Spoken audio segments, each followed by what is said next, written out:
Hi, everybody. Austin, I believe you're looking to make sure we have a quorum. Yes, if you want to begin with the introduction and the theory of change and land acknowledgement, and then hopefully we'll do it. I'll be texting and reaching out to folks. Okay, great. Well, welcome everybody. I now call this regular meeting of the KCRHA Implementation Board to order. We start by grounding our work in the theory of change, which is, if we create a homeless response system that centers people with lived experience, then we will be able to focus on responding to needs and eliminating inequities in order to end homelessness for all. This is a hybrid meeting, as are all of our meetings. So there's a physical location as well as virtual access. Our in-person location is at the Seattle City Hall, and we want to thank the City of Seattle for hosting. Austin, will you please take the roll? Yes.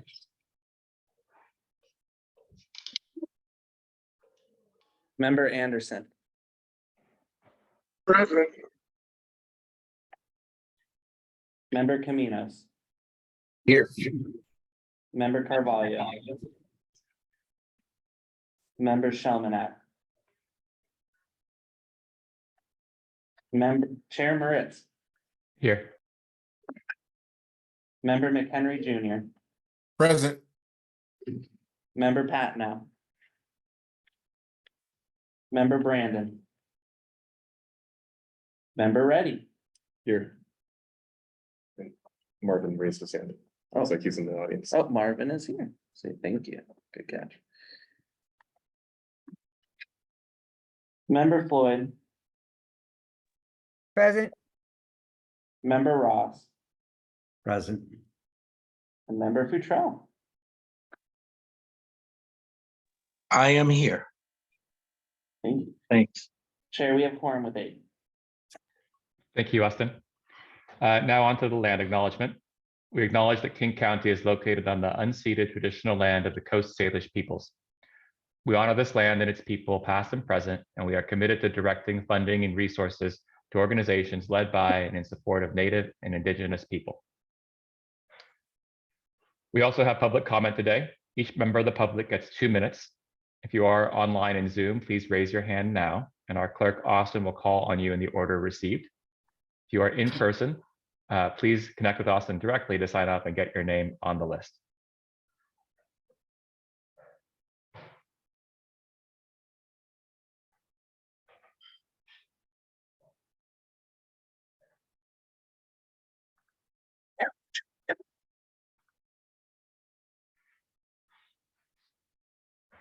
Alrighty, Chair.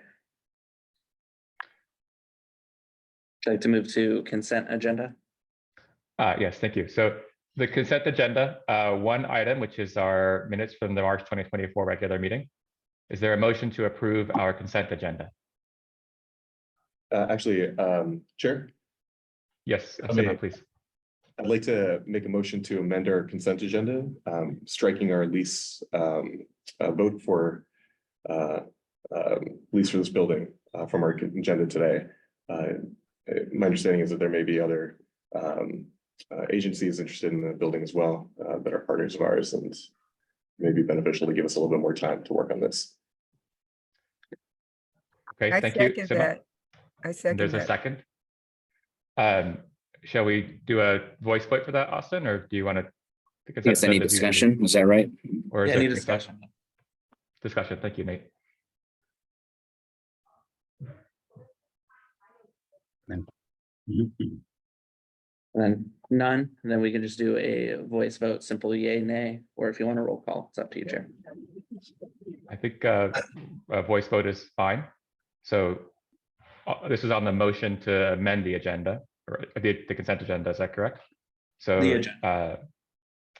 So on that, Simha's motion to amend the agenda to remove the Northgate lease, all approve, say aye.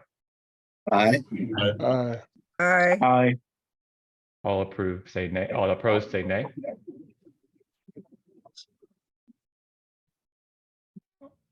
Austin, I think the ayes have Guys it. have it. It Thank is you. struck from the agenda. Okay, and Austin, forgive me, but now it's a vote on the agenda as amended. Yes, and then the consent agenda. Okay, so Any further discussion or motions related to the consent agenda as amended? If not, then all approve, please say aye. Aye. Aye. Aye. Aye. Aye. And opposed, say nay, please. Yeah, so again, the ayes have it, I believe. Yes. Okay, thanks. Thank you, Austin. Thank you all. Continuing on, we are moving to the CEO updates presented by our interim CEO, Daryl Powell. Daryl, the floor is yours. Good afternoon and nice to see you all again. This is actually my third meeting, so I'm about 2 months in. So I'm getting a little more comfortable with this, so welcome all. Nice to see you. Ben, I'm glad you're in the upright motion here. I actually had the chance to go by and say hello to him in person, and he looks in great spirits, and even today better, so glad to have you here. I have a lot of good news to share today. I'm going to start with our right-of-way work. Along with our state and local partners, we have now resolved 12 encampments. And we continue to get 90% intake of moving people inside. So to date, we have put 371 people inside because of the state-funded money. So this initiative, we're receiving $16 million from the state. And so what we start doing a calculation of what does it cost to do this work? How expensive is it? And I'm here to tell you that we're spending $3,000 to $4,000 a month on clients. And this includes their rent, utilities, wraparound services, such as behavioral health. We made the decision to move people in permanent housing because often people with history of trauma, disability, and substance disorder also need those other wraparound supports. While this is more expensive than short-term shelter, over time, financial investment will be low because we have a permanent solution. We have seen experiences where other folks who receive this same money chose to move folks into shelter, and now they're having an issue trying to find permanent supportive housing. So our approach has been intentional about working with folks with a permanent supportive housing as the ultimate goal. I'm proud of the work of the team and the initiative. Second, IB appointments. There will be 2 IB appointments to the board and are expected to join next month's meeting. Obviously, the appointments are subject to the approval of the GC. The individuals' names are Ryan Watt, who was appointed by the county. Mike D was chosen by the COC board, along with Jaja Floyd, who's being reappointed to her seat for a full 4-year term. Next, we're going to talk about my upcoming meetings. I'm continuing to meet with service providers, and I'm continuing to meet with mayors and other elected officials of the other 38 cities or 35 cities that have yet to join the KCRHA. I've met with it's Backus. Mayor Backus of Auburn has some interesting things to say about the process. I have upcoming meetings with, I want to say, Mayor Bernie from Bellevue and a few others. But again, I'm continuing to make my rounds and get some of the opinions of other folks who have yet to invest at this point in time into the authority. This week, I'm meeting with Allison Eisinger. Skitch is known as Skitch, but Seattle King County Coalition on Homelessness. I'm meeting with her and other senior leaders from that membership organization. Just again, this is really as much as a meet and greet and a little bit of, tell us what we, how we can support you in a way. But again, I'm looking forward to the meeting. We've had a few email exchanges, and my team is saying this is a good person to, as far as my initial meetings, a good person to know. This weekend, I'm joining Councilmember Moore on a tour of the Hope Factory. So they're bringing me down the learning curve of the Hope Factory. What I know to date is they build the tiny homes that are typically used in our ecosystem when we're placing tiny home lots. Next, Head of Arrival. We have our loan executive from King County, Hedda McClendon. She joined our team last week. She's on a special assignment with us to really help us around our programs side of the house. And so she's overseeing programs, community impact, and the ombud. So we're calling it programs and program adjacent departments. Like she's been here for a week. She's now on vacation this week with her son, but she'll be back, and she's already earning her stripes. She has an extensive background in working from homelessness in the county, and she was responsible for standing up a lot of the work around rental assistance during the pandemic. So we welcome her aboard and looking forward to getting that additional assistance as we move forward. Lastly, council presentation. Jeff and I had our first council presentation. We called it KCRHA one-on-one, where our goal was to bring along the new council. And that happened this past Wednesday, 2 weeks ago. We gave an overview of the agency, including our accomplishments and our responsibilities, and we broke down a lot of our funding sources. This presentation is just a start. This was actually the first that the HSD got a chance to hear our perspective. So there was a meeting that was supposed to be in half an hour that went for an hour and a half. So there was a lot of exchange of information. We got a lot of information that we know we can do better at sharing more detailed information. And then it was just, again, a good exchange. For me, a learning experience with the new council. We've already begun meeting with their staff now, kind of even informing them on some of the things that we thought were either misstatements or lack of clarity. We're meeting with staff now, so we can hopefully, as our ongoing meetings, they'll be much more informed. And those are my updates. Are there any questions, comments?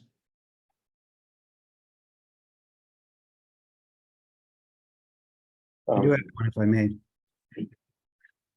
I watched the video of I wasn't able to attend, but I watched your presentation of the KCRHA 101. I thought it was really impressive and your team did a great job. What is the plan to continue those, or is there a part 2 and a part 3? I'm just curious as you're bringing the council members up to speed. I don't know the cadence. I'm being led by the team, if you will. And so I think, Jeff's hands up. All right. Hi, for the record, Jeff Sims. I use he, him pronouns. I'm the Senior Director for Policy. We've gone every 6 months to the committee. There was a period of time when we first started that it was very last minute requests and we couldn't prepare, and then we were scrambling to be there, in a much more frequent cadence. So the council has been trying to have us come back every 6 months. Okay, thank you.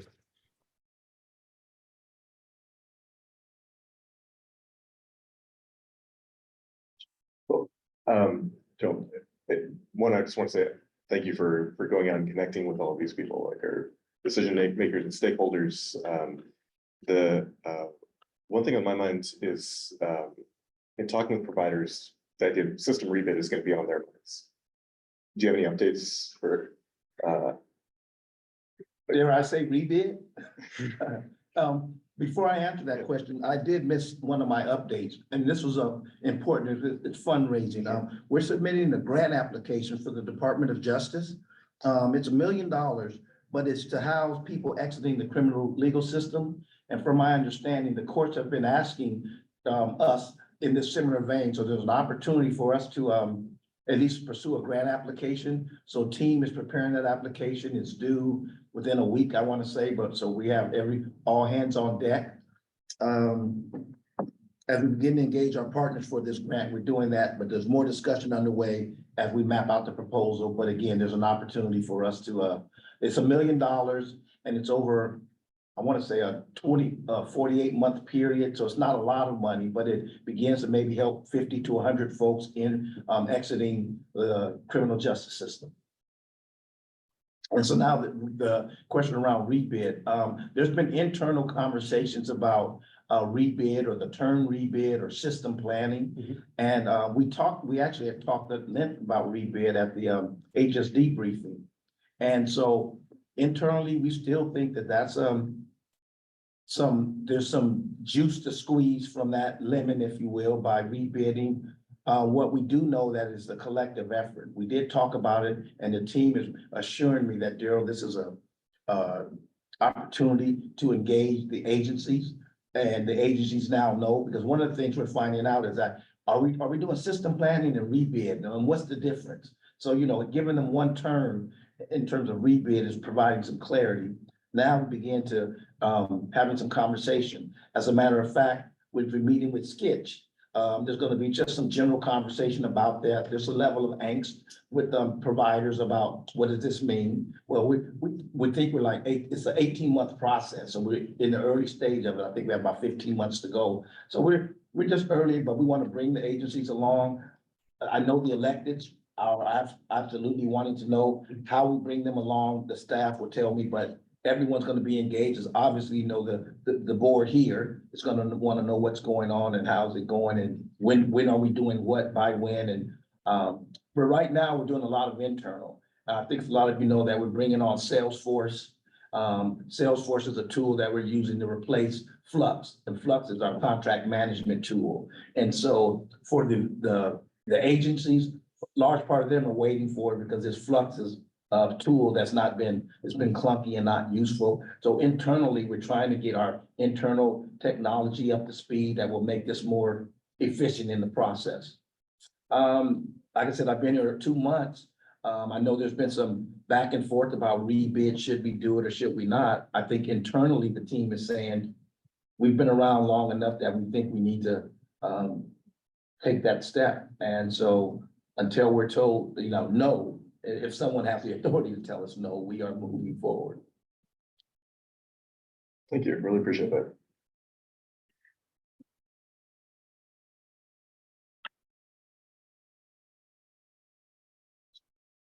Any other questions, comments? Oh, I don't know, do I have to raise my hand? Yeah, Chair, do you recognize Marvin to speak? Yes, please, Marvin, and then Shaja. Thank you. Thank you. I guess my first question is, where does the work of the advisory committee enter into these present deliberations? System rebid was one of the cornerstones of the founding of the KCRHA when it was stood up, and due to capacity issues, we haven't pursued it aggressively, but there are lots of information or thoughts on what needs to be a bit different about the rebid that the continuum of care has been sharing for quite a while, with really nowhere to relay that information to folks that are working on the project. So I guess that is my question. How do we activate the advisory committee? How do we get those voices in the room, in deliberations? If they begin internally, my concern is always is that the voices in the community aren't always gathered in a timely fashion for the crafting of what it might look like. So my limited answer is, just like the elected officials, any other constituencies absolutely have to be brought along. I don't know all the players. I know the ones who I've been introduced to, but this advisory committee I've heard of, but no, I've never engaged anybody that I know of that's a part of it. And so absolutely, I think everybody's going to be a part of the process.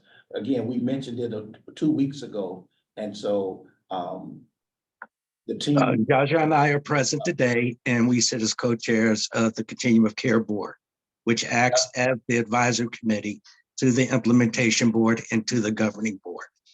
We're always around and welcome open conversation about work that's being crafted and being done. Well, that's good to know. I didn't know that prior to you saying that. I've met you 2 meetings, but that's never been acknowledged that way. It's all right. We learn as we go along. Look forward to future discussions. I look forward to all of us learning. Yep. Thank you, Thank Chair. I wanted just to say to Mr. Powell that first of all, thank you for the update, but most of all, thank you for going after that grant for folks coming out of the legal system, judicial system, because there is a big gap in our society where that is concerned. And $1 million may not seem like a lot, but it's a lot to folks coming out of the legal system that need assistance. So thank you so much. And I want to give kudos for that. Thank you.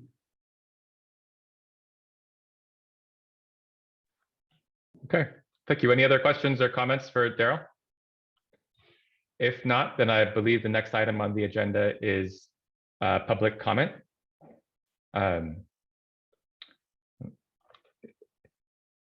Austin, would you like to do the honors?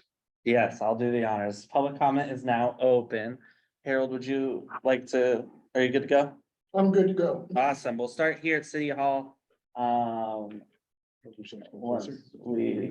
here, you want to move a little bit? I'm good if the owl can see me, can it? Yep, it can. So you're good then. So I learn more and more as I come to these meetings. Oh, wait, hold up. We gotta get the timer up really quick. Okay, so I get 30 more seconds on that, right? Yeah, I mean, you'll start at 2. Well, you get 2 minutes. Timer.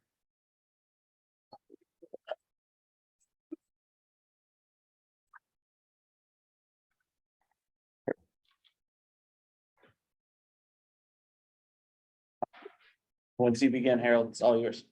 Great. Good afternoon, and thank you for this public comment of 2 minutes. Great. $11 million, which we are in. Where did that money go? We did an audit. We did 3 audits. No one has investigated anything.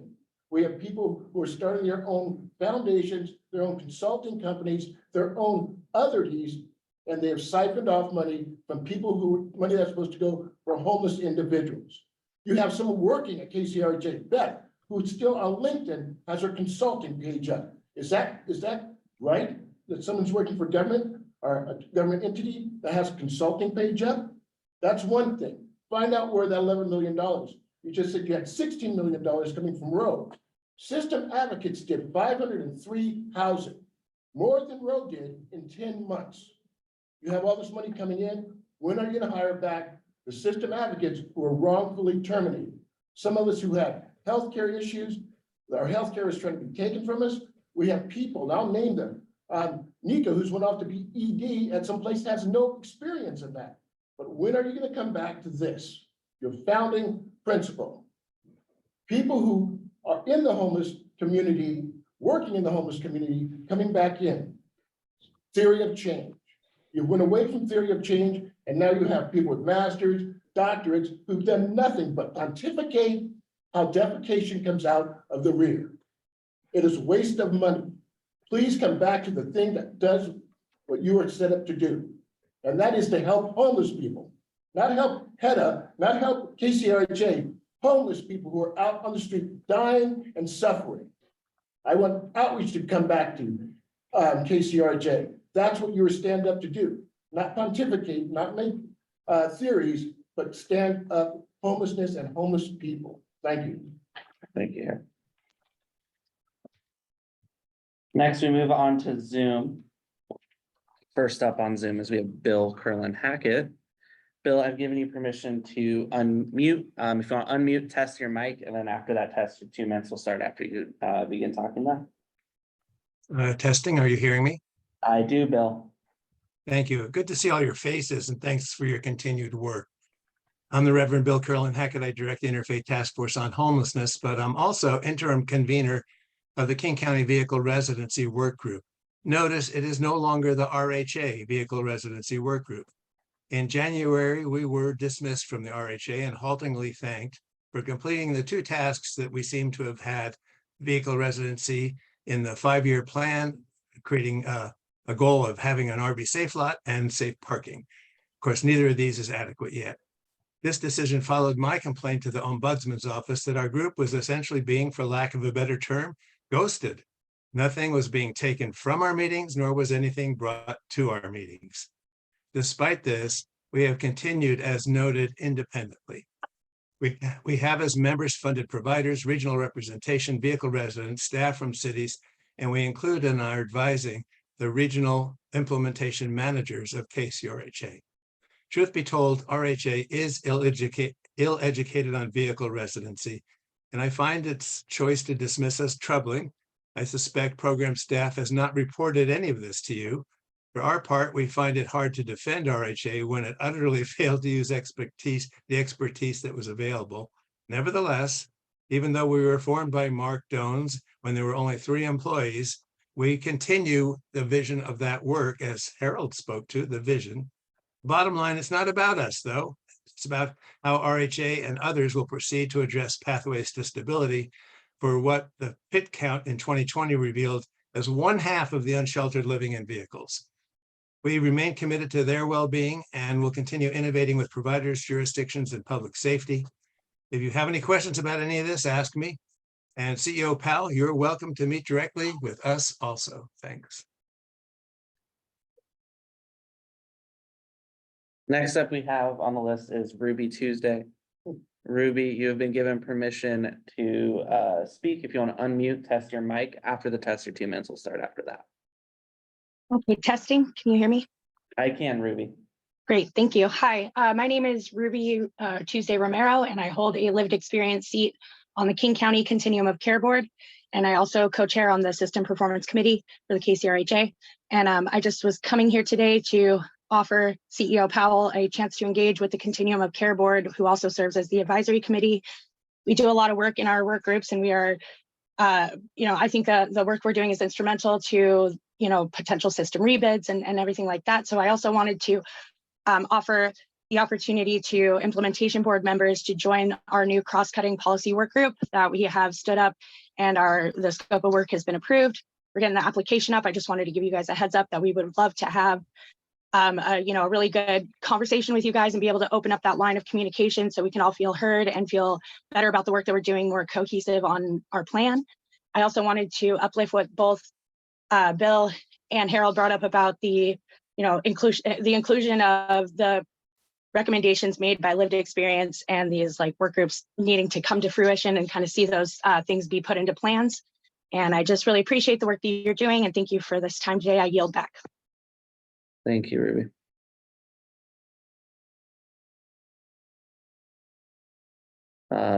Next up and last one we have signed up for Zoom is Mike Mathias.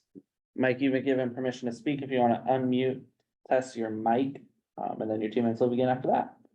Okay, testing. Can you hear me? I do, Mike. Great. Hello, Mike Mathias here. I'm the Executive Director of Anything Helps. We are contracted with the Healthcare Authority to provide a number of different services for people experiencing chronic homelessness here in King County. We applied for HMIS access back in May of last year in an effort to nominate our clients for appropriate housing options through the coordinated entry system, and were initially denied by the Community Impact Officer. After the Systems Performance Committee had carefully considered and voted in favor of our appeal, we enrolled some of our community's most marginalized and underserved individuals into our FCS program. We began signing the documentation for our access to begin, and when the MOU reached the desk of the Community Impact Officer, he refused to sign the document without any policy or precedent to do so, essentially vetoing the decision made by the Systems Performance Committee. To bypass their collective judgment and undermine the committee's authority not only affects our organization, but also the very structure and integrity of the KCRHA. This top-down vetoing decision raises serious questions about respect for people with lived experience, fair representation, collaborative decision-making, and above all else, the unchecked power dynamics within the KCRHA. In a previous meeting discussing the unsheltered point-in-time count, the Community Impact Officer made it very clear that the Coordinated Entry Committee, for instance, holds no power over the actions of the KCRHA.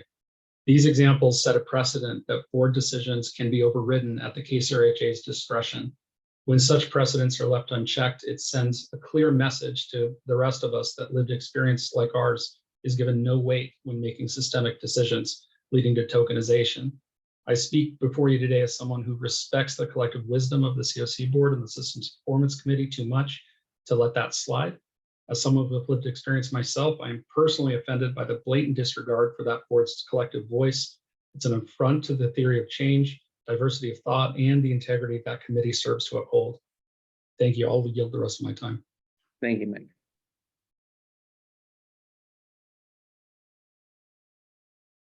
And Chair, with that, public comment is closed. No one else signed up?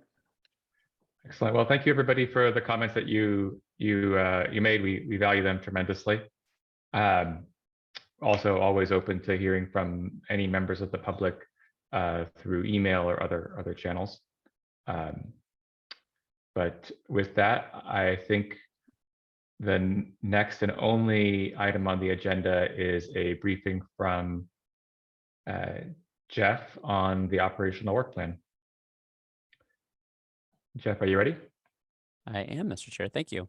Austin, do you plan to share slides or do you want me to? If you can, that'd be great. Sure.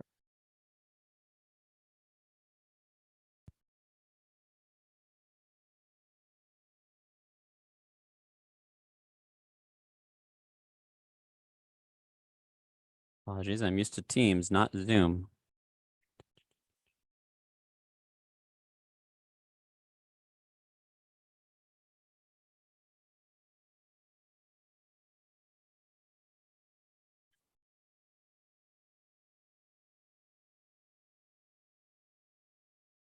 Okay, Austin, does that work okay? Yeah, we see it. Great, thank you. Thank you, members of the implementation board, for your time. I am coming to you to highlight some materials that will be coming to you early in May, likely before your next meeting, though it will ultimately come for your consideration. So I want to make sure I recapped what those things were in advance so that as you receive those materials, you're well positioned to be able to undertake a review and make recommendations. So I'll just dive into that. This is all about an item that we refer to as the operational work plan. A resolution passed by the governing committee last year, at the end of last year, requires that KCRHA put this operational work plan together. Because it is a plan, what we understand is that first we must submit it to you, the implementation board, to review and then recommend. That is the process that the interlocal agreement that founded KCRHA requires. However, this was envisioned by the governing committee as a report that they hope to receive, and so we're following through with how we understand it's structured. One of the items or the components of that plan you can see on the screen here. It's largely it's things that, as I talked about it with members of the governing committee and their staff and putting it together, there's many things that we otherwise would have been encapsulating in our standard work that we would report to both the implementation board and the governing committee about anyway. So you can see our 5-year plan, milestones and deliverables, which are due soon to you all anyway, the metrics that we'd be associating with the plan, the 5-year plan that was adopted by both this board and the GC. Then there's some other more day-to-day kind of activities that we have underway.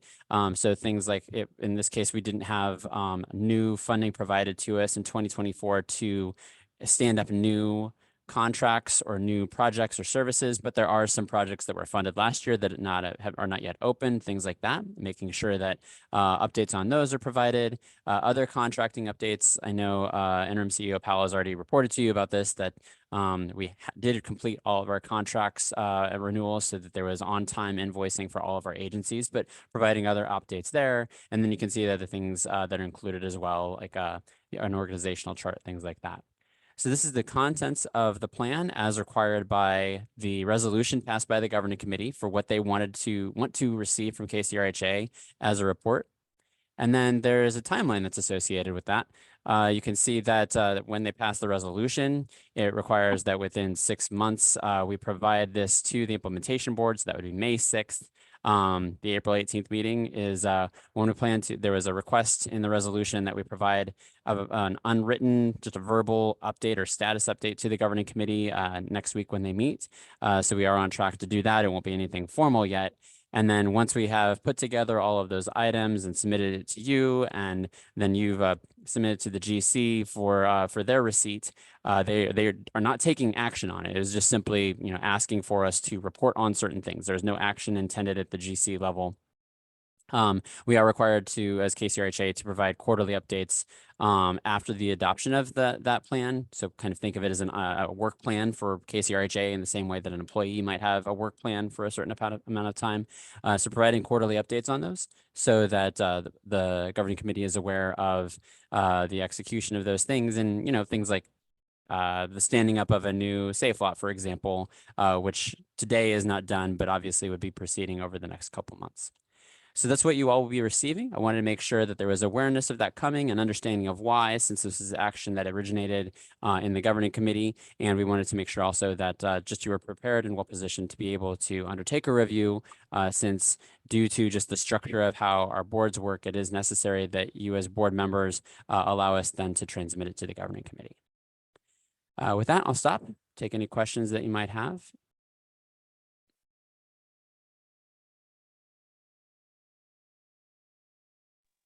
Once again, if I need to raise my hand, please let me know.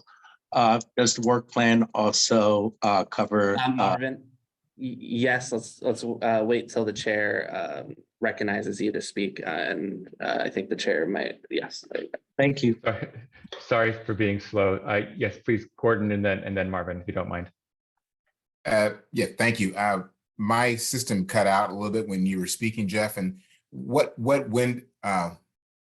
when would the IB be expected to receive the information and take action? I just couldn't quite hear that. You're expected to receive it by May 6th. That's when the contents of what we would put forward as the work plan for KCRHA basically is due by that time. So I would anticipate that at the May 8th meeting, which is your next regularly scheduled meeting after that, you might consider that, but there's not a timeline that requires you to take action by a certain time. This was really intended by the GC at its inception as these are some things we would like a report on. They're not even going to be voting on it. However, as I said, because of the way the ILA is structured, we can't take something to them that is a plan without it first passing through you all as a recommended, yep, we looked at this looks good. Great. Thank you for that clarification.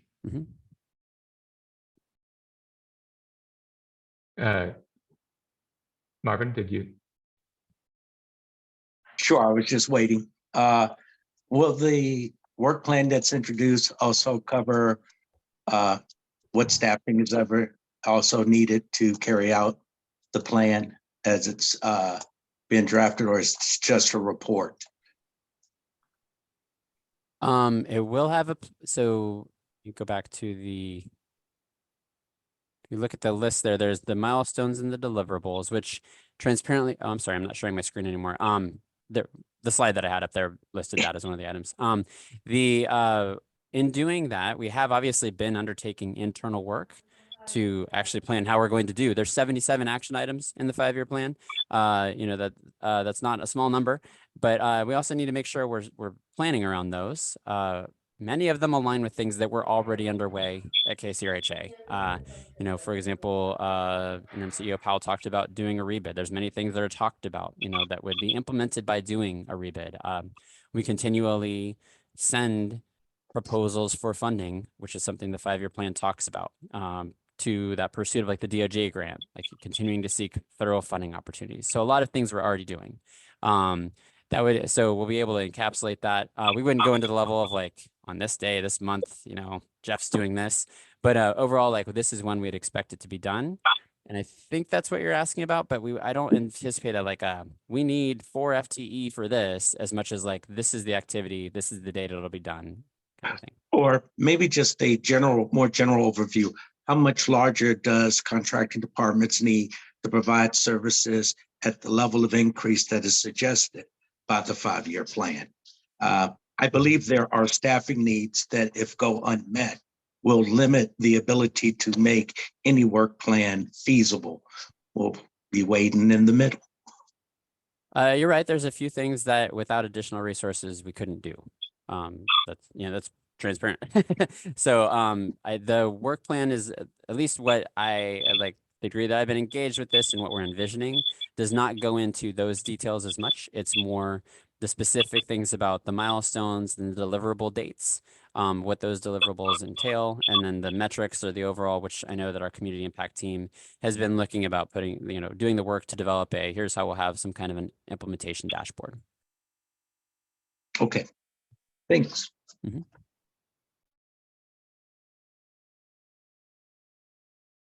Great, thank you. Any other questions or comments for Jeff? Similar, Is there? Yeah. similar, I was raising the same. Chair. Lisa? Oh, thanks. Jeff, thanks. I'm looking forward to seeing the operational work plan. As the team is putting together the plan, do you find yourself coming across areas where you feel like you need more strategic direction, I guess? Now a year on from the 5-year plan initially being created. And how would you like to get that kind of input, I guess, if you're coming across decisions that you feel would be helpful for us to weigh in on? That's a great question. Most of the work, so I don't know all of it. I'm not implementing the 5-year plan myself. That's not on my job list. However, like, to the degree that I've been part of things, or I'm helping to track and shepherd through RHA, making sure everyone is kind of, doing their internal work, keeping front of mind, like, oh yeah, this is still going. Are we on time? Are we behind? So I can't speak fully to that answer. There are at least a couple places where the work to implement has identified that the way that the particular activity was stated was flawed, and that the realistic implementation of that requires a different direction.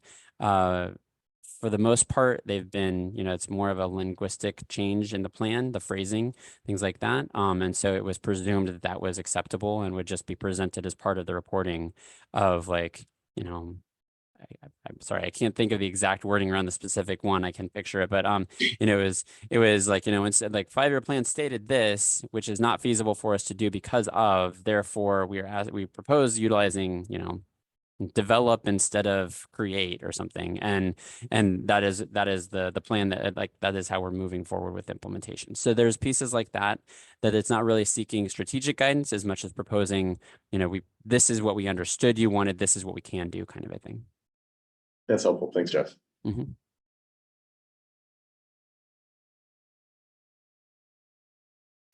Okay, thank you. Any other comments or questions about the operational work plan? Okay, if not, then I think we can close this agenda item, and then move on to adjourn. So thank you everyone for coming out, and thank you to the staff for these presentations, Daryl and Jeff in particular. Our next meeting is May 8th. Thank you, of course, to Austin as well for keeping us on track. With that, is there a motion to adjourn? I motion that we adjourn, Ben. Thank you, Jaja. A second? Second. Thank you. Any objections? Hearing none, then I declare the meeting adjourned. Thank you, everybody. Thanks, Chair. We get a whole hour back? Thank you for hosting, Ben.